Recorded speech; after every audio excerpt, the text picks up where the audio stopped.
My life is a bit of a wreck right now. I'm dealing with family issues that are going to get worse before they get better. Why does life always have to be so hard? Why can't God just swoop down and get rid of all this pain and chaos? I wish I had the answer. Here's what I do know. Many believe God sent His Son here 2,000 years ago. Now, if you believe the Bible, you believe this carpenter performed many miracles during his time here. Incredible stuff. But what nobody talks about is what Jesus didn't do when He was here. Now, sure, He healed a lot of folks, but He didn't eradicate disease.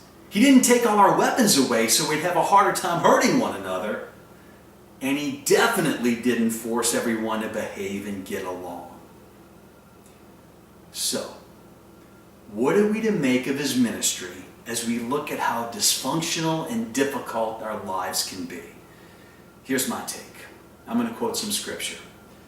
Consider it pure joy whenever you face trials, because the testing of your faith produces perseverance. Let perseverance finish its work so that you may be mature and complete, not lacking anything. That's not exactly the plan I have for my life. I don't want perseverance. I want easy, and I bet you want the same. I also bet you've been kicked around enough to realize that's not the world we live in.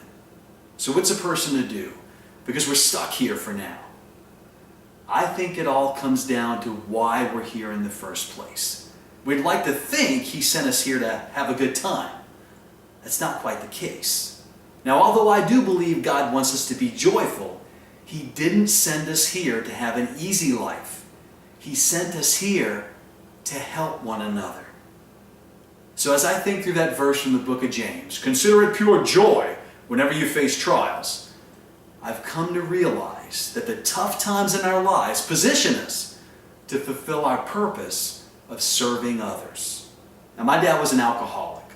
He eventually used the pain of that long season in his life to help other alcoholics. When someone's going through a divorce, they are most often best comforted by someone who's been through the same experience. Your and my trials can produce someone else's healing. Now, I can't tell you I'm going to pray for more chaos in my life, but know this: God can and will use your most difficult times to fulfill His purpose for your life.